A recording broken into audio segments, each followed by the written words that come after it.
Good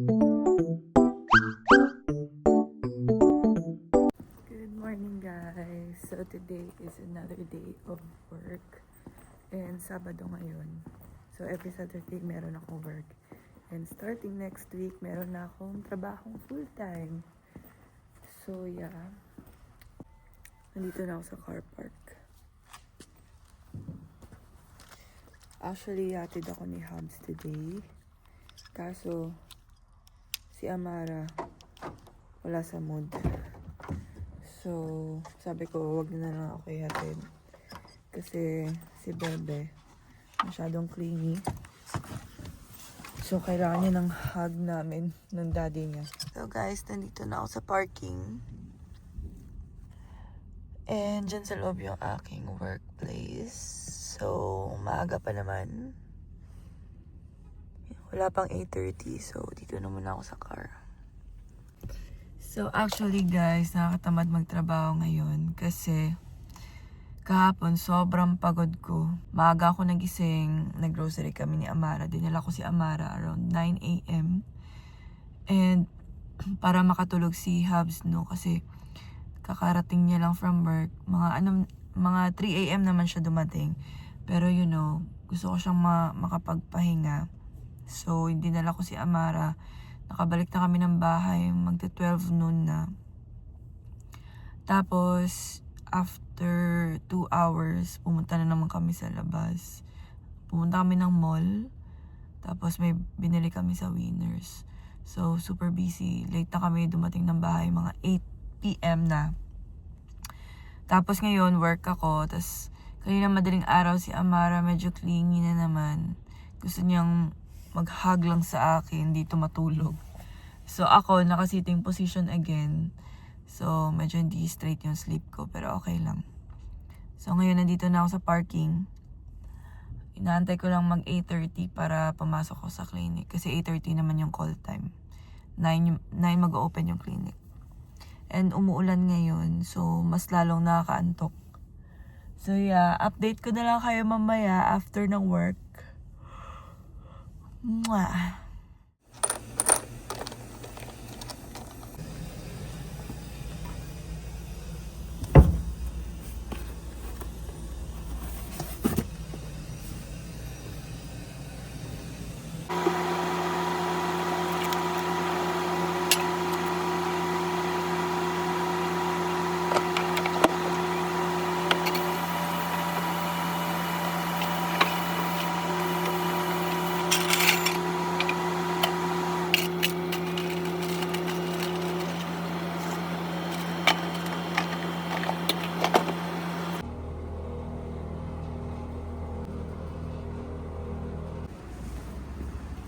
Oh my goodness, umuulan ng malakas.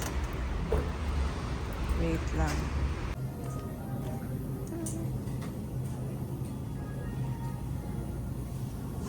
Guys, nandito ako ngayon sa grocery. Dumaan na muna ako.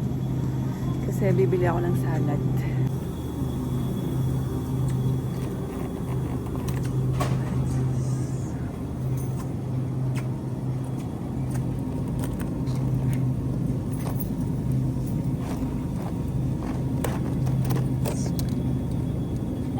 Milk ni Amara. Mura na lang siya guys, 65. So yeah, I will get 1 box. And ito pala yung mga bibilhin ko. Let's go! Guys, so nandito ako ngayon sa car.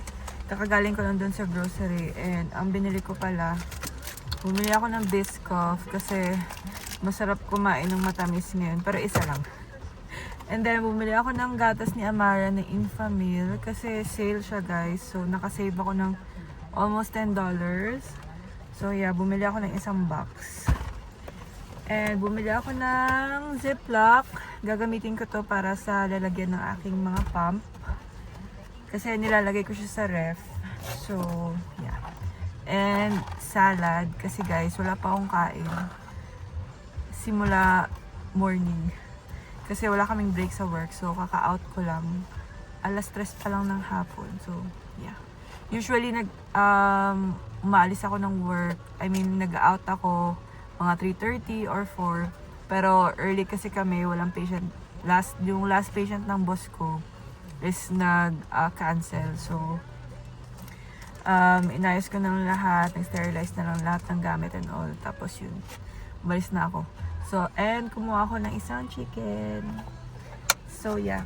Ito yung nabili ko ngayon sa grocery. And kakain na muna ako dito sa car, guys. Kasi gutom. Kumain na ba kayo? Kakain na muna ako bago ako umuwi. 3:18 pa lang naman. Tsaka ito yung kakainin ko, salad. Tapos yung salad na pinili ko is Caesar salad. And meron na siyang laman na mga dressing, guys. So, ito. Tapos parmesan. Tapos itong bread. Tapos sa baba, yung lettuce. Kain tayo, guys. Ba't malakas yung ulan ngayon? Ayoko pa naman ng ulan. Kasi sobrang lamig dito, guys, pag umuulan. Especially ngayon na winter pa. Kasi I think ang spring magsa-start ng March 16. So, yeah, kain na. Kain, guys! Sarap to. Kasi diet ako ngayon. Magda-diet na talaga ako, guys. Tapos next week, magsa-start na ako mag-gym ulit. Thank you, Lord. Sarap.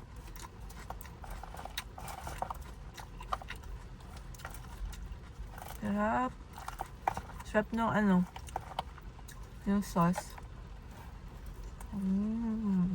Thank you, Lord.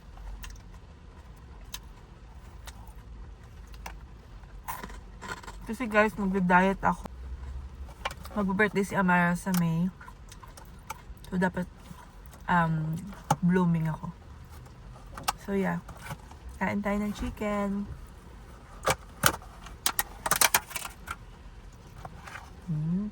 Bong. Hindi na talaga kaya, guys, na kumain sa bahay. Kasi, super gutom na.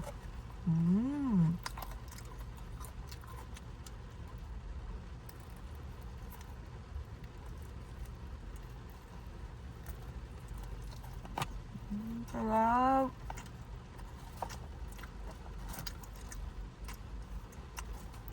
Thank you, Lord.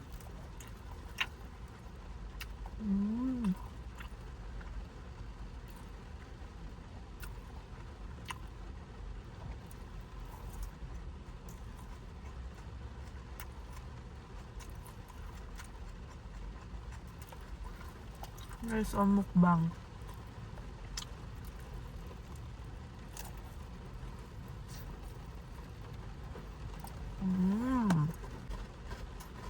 Buti lang umuulan. Hindi ako klaro sa labas na nag-vlog ako.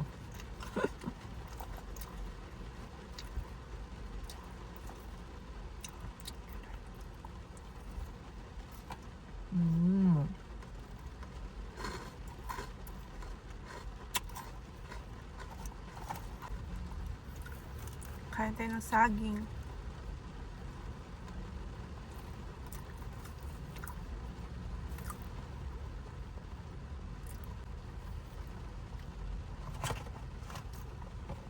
So, sa mga nagtatanong dyan, or gustong malaman kung anong work ko dito, ako po ay CDA or Certified Dental Assistant dito sa Canada. Ang ginagawa ng CDA is nag-a-assist ng dentist sa lahat ng procedures like pasta, resto, surgery, RCT, lahat-lahat, guys. Kami nag-x-ray, lahat ng types ng x-ray, kami ang gumagawa, sterilization, linis, all in all. Except lang sa pag-cleaning.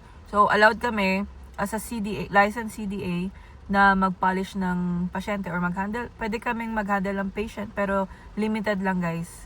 And the rest is yung dentist na yung nag-work. Unang plan ko talaga na kunin is hygienist kasi, you know, nakita ko kasi sa dentist ko, meron silang hygienist, tapos meron siyang sariling room, tapos wala siya, Although wala siyang assistant, pero parang cool for me kasi meron silang loops na ginagamit, yung glasses, tapos may loops.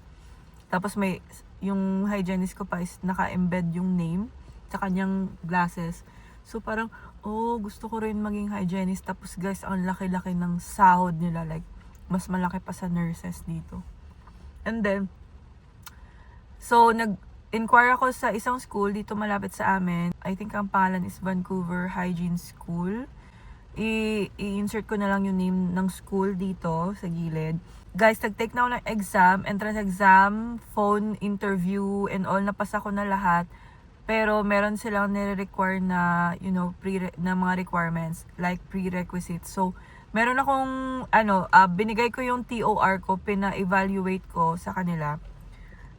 But then, yung nag-email back sila sa akin, tapos kailangan kong kumuha ng English, Psychology, Physics. Okay, fine. Mag-i-inquire ako ng mga schools kung saan ako pwede mag-enroll. Kasi merong online. And then guys, pagka-inquire ko, isang subject is almost $900. Sabi ko, oh my gosh. And it takes 4 months. And dyan sa hygiene school is kailangan mo magpa-line up. Kasi, sila guys like puno. So, hindi laging may open slot para sa pwedeng magpa-enroll.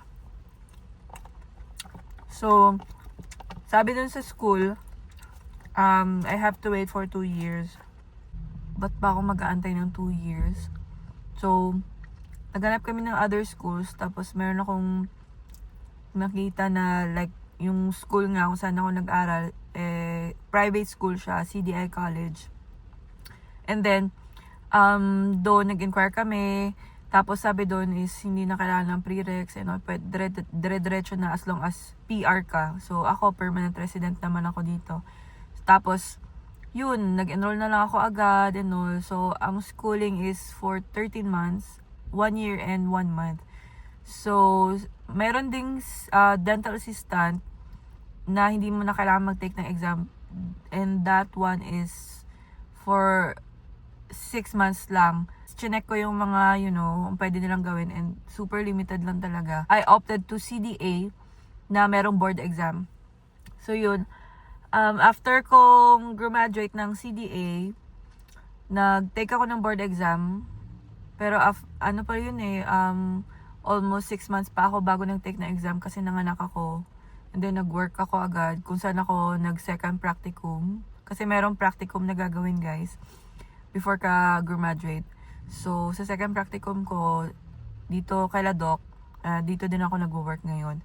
Tapos yun, nag-take ako ng exam ng December, and lumabas yung result ng January this year, and thankfully, nakapasa ako, and yun. Ngayon, licensed CDA na ako dito guys. I think for me, nagba-vary yung certificate mo, yung license mo dito, nagba-vary yung sahod, Ba't ako nag-CDA? Kasi, graduate ako ng dentistry sa Philippines, but wala akong license. Ang story is, dumating yung visa ko guys, before the board exam.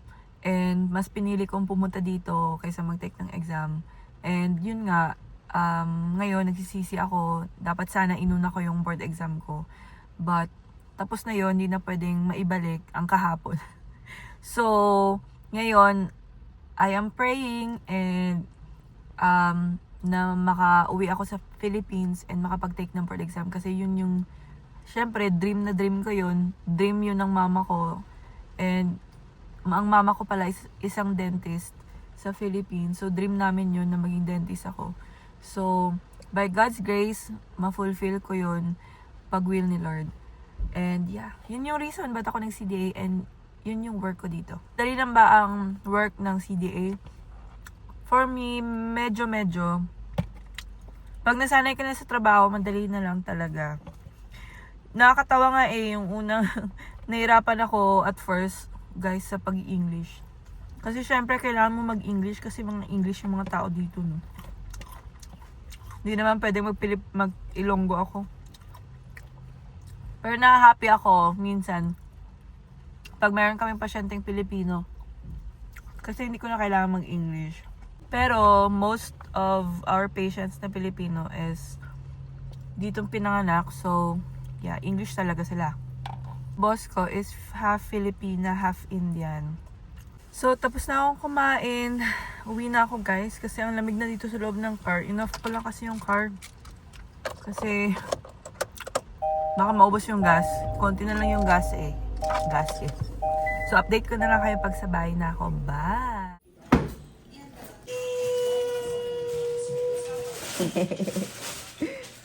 Ano kaon mo, Day? Kain ka? Chicken. Drink water na.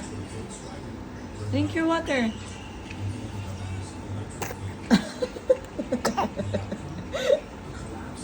Drink your water. Drink your water na. Sige na. Oh, sige na. Drink your water first. Water.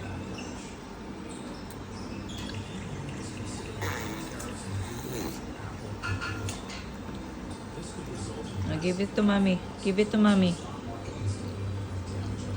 Drink your water.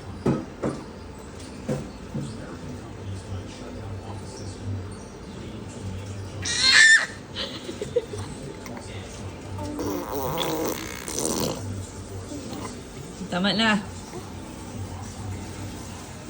Gampang pa, babe.